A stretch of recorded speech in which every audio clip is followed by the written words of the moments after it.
नमस्कार दोस्तों, मेरे चैनल में आप सबका एक बार फिर से स्वागत है। तो कई बार लोग मुझसे ये सवाल पूछते हैं कि क्या सर आप कोई सकुलेंट हमारे लिए रेकमेंड कर सकते हैं जो हार्डी हो, इजी हो।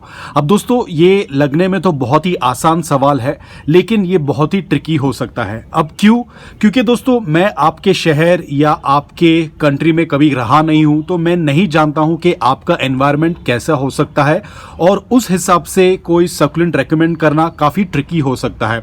क्योंकि अगर आप सकुलेंट ग्रो करना चाहते हैं, आपको एक सकुलेंट खरीदना है, उसे 1 साल का टाइम देना है और तब आप जाके समझ सकते हैं कि उनकी क्या रिक्वायरमेंट है।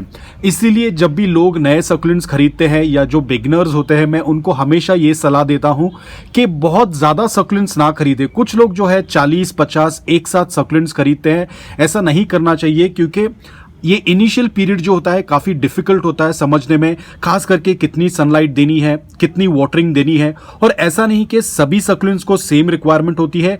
कुछ सकुलेंट्स को इनडायरेक्ट लाइट पसंद होती है, तो कुछ सकुलेंट्स को morning direct sunlight 5 to 6 hours. जैसे ये कलरफुल वाले सकुलेंट्स होते हैं, उनको 5 से 6 घंटे या 6 से 7 घंटे की डायरेक्ट सनलाइट की ज़रूरत होती है, मॉर्निंग वाली। और वाटरिंग भी पत्तों के ऊपर डिपेंड करता है। कुछ पत्ते जो होते हैं वो पतले होते हैं, कुछ पत्ते जो होते हैं चब्बी होते हैं, तो चब्बी वाले पत्तों को कम पानी देना होता है। पतले लीफ वाले सकुलेंट्स को थोड़ा ज्यादा फ्रीक्वेंट वाटरिंग करनी होती है। तो इसमें बहुत ज्यादा सीखना होता है, फिर जाके आप अपना कलेक्शन धीरे धीरे इंक्रीज कर सकते हैं। लेकिन सबसे इंपॉर्टेंट चीज वाटरिंग, सॉइल, आपका पॉट साइज, ये सब सेकेंडरी है। सबसे पहला इंपॉर्टेंट चीज होता है आपका एनवायरमेंट, क्योंकि ज्यादातर जो लोग दिल्ली से है या नॉर्थ पार्ट ऑफ इंडिया से है, वहां पर टेम्परेचर समर में बहुत हाई जाता है, जिस वजह से सकुलेंट सर्वाइव नहीं कर पाते हैं। अब क्योंकि काफी लोग मुझे बोलते हैं कि क्या सर आप अपना सेलर का डिटेल्स दे सकते हैं जहां से आप सकुलेंट्स ऑर्डर करते हैं। ऑफ कोर्स मैं आपको सेलर का डिटेल्स दे सकता हूं, वो नॉर्थ ईस्ट से है, वहां का क्लाइमेट आप जानते हैं कैसा होता है। अब नॉर्थ ईस्ट और बैंगलोर का क्लाइमेट जो है तकरीबन मैं कह सकता हूं थोड़ा बहुत सेम होता है। अगर मैं अपने एनवायरनमेंट के बारे में बात करूं तो यहां पर जो है जनरली टेम्परेचर 35 डिग्री सेल्सियस के ऊपर नहीं जाता है और रात के समय 19 डिग्री सेल्सियस के नीचे नहीं जाता है। यहां पर ठंडियों के टाइम पर भी टेम्परेचर जो है दिन के टाइम पर 23-24 डिग्री सेल्सियस होता है और रात के टाइम पर 17 डिग्री सेल्सियस होता है। और थ्रू आउट द सीजन यानी कि पूरे साल जो ह्यूमिडिटी लेवल्स होती है वो 40-50% के आसपास होती है और रात में जो है 80-90% चली जाती है। तो ऐसा एनवायरनमेंट सकुलेंट्स को बहुत ही ज़्यादा पसंद होता है, क्योंकि ये अपना फोटोसिंथेसिस जो है, 2 टाइप का फोटोसिंथेसिस होता है, एक दिन में होता है और एक रात में होता है। और ये लोग रात में जो है अपना मेजॉरिटी वो जो एक्सचेंज ऑफ गैसेज होता है वो रात के टाइम पर करते हैं। तो इसलिए अगर रात के टाइम पर ह्यूमिडिटी लेवल्स हाई हो तो कोई इशू नहीं है, दिन के टाइम पर ह्यूमिडिटी लेवल्स कम होनी चाहिए। और ऐसा एनवायरनमेंट मेरा शहर बैंगलोर इनको प्रोवाइड करता है, इसलिए मैं बहुत ही आसानी से इनको ग्रो कर पाता हूं। लेकिन एक और बात, अब क्योंकि एनवायरनमेंट अच्छा है इसका ये मतलब नहीं कि सकुलेंट चल जाएगा। मेरे शहर में रहकर भी काफी लोग सकुलेंट्स ग्रो नहीं कर पाते हैं। अब भले ही एनवायरनमेंट आपके सकुलेंट्स को सूट करता हो, इसका ये मतलब नहीं कि आप जैसे तैसे इनको लगा देंगे, ये फिर भी जो है खराब हो जाएंगे। तो आज की वीडियो में मैं आपको कुछ सकुलेंट्स बताऊंगा, जैसे कि आप यहां पर देख सकते हैं। यहां पर मेरे पास कुछ हाइब्रिड सकुलेंट्स हैं। तो अगर मैं इनके टेम्परेचर के बारे में बात करूं तो इनको जो है 15 डिग्री सेल्सियस से लेके 32-33 डिग्री सेल्सियस इनको एनवायरनमेंट पसंद होती है। ये उस एनवायरनमेंट में कंफर्टेबल होते हैं। 1 या 2 डिग्री ऊपर चला जाए तो कोई इश्यू नहीं है, खास करके अगर ये सकुलेंट पूरी तरह से सेटल हो गया हो। तो ये सारे सकुलेंट्स अगर आप ऐसे एनवायरनमेंट से हैं जहां पर बहुत ज्यादा गर्मी है तो ये सकुलेंट्स नहीं चल पाएंगे, भले ही आप कितना भी कोशिश करें। अगर आप इनको आउटडोर रखेंगे तो ये मेल्ट हो जाएंगे अगर टेम्परेचर बहुत ही ज्यादा हाई हो। इनकी रेंज होती है 15 डिग्री सेल्सियस से लेके 33 डिग्री सेल्सियस तक। फिर आते हैं हमारे कुछ मिले जुले सकुलेंट्स, वो तो सारे हाइब्रिड्स थे। ये वाले टेम्परेचर में आप नेचुरल वेराइटीज और आप जो है हाइब्रिड वेराइटीज भी ग्रो कर सकते हैं। ये तकरीबन मेरा टाइप ऑफ एनवायरनमेंट है, 15 डिग्री सेल्सियस से लेके 35-36 डिग्री सेल्सियस तक। तो आप इसमें बहुत ही अलग टाइप के सकुलेंट्स ग्रो कर सकते हैं। क्रसुलाज हो गए हैं, एचुवेरियाज हो गया, ग्राप्टोवेरिया हो गया, ग्राप्टोपेटालम हो गए, सीडम हो गए।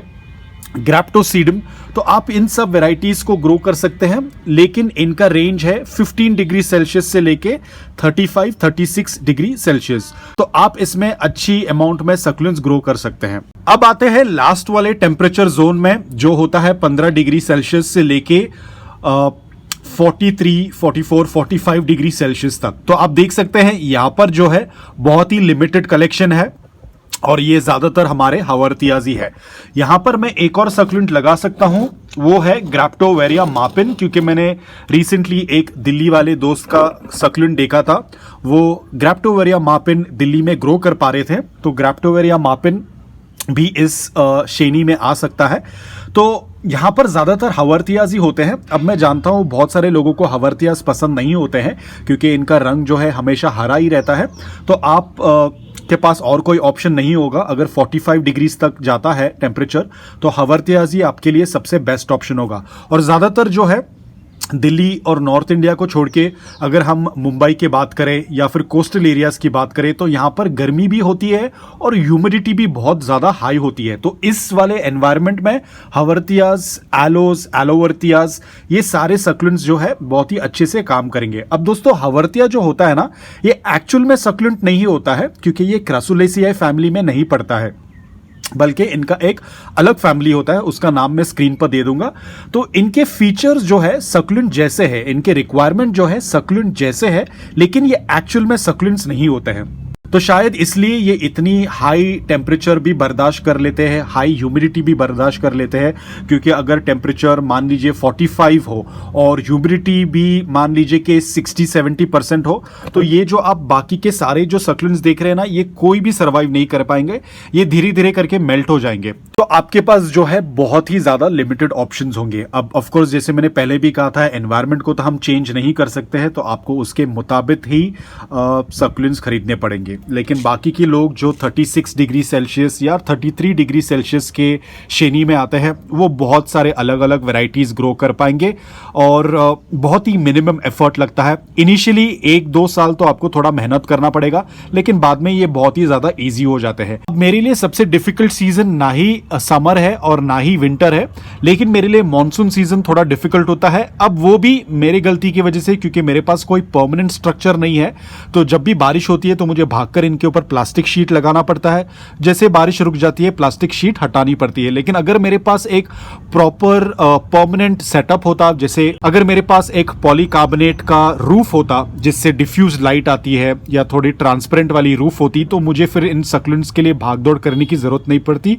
तो सारे सीजन्स मेरे लिए बहुत ही ईजी हो जाते हैं। लेकिन क्योंकि ये रेंटेड जगह है, तो इनके ऊपर प्लास्टिक लगाना निकालना बहुत डिफिकल्ट हो जाता है। लेकिन अगर आपको सक्यूलेंट्स के तरफ लगाव है, अगर वो पैशन है, तो ये सारे काम जो है ज़्यादा मुश्किल नहीं लगते हैं, क्योंकि ये होते ही इतने प्यारे हैं। ये आपको फिर इतने सुंदर रंग के साथ थैंक्स बोलते हैं, तो वो सारी मेहनत जो है रंग लाती है। तो आज के लिए बस इतना ही दोस्तों। मैं उम्मीद करता हूं कि ये वीडियो आपके लिए मददगार था। अगर आपको ये वीडियो पसंद आया हो तो एक लाइक जरूर कीजिएगा, और अगर आप मेरे चैनल पर नए हैं तो सब्सक्राइब करना ना भूलिए। आज के लिए बस इतना ही, मिलता हूं अगले वीडियो में।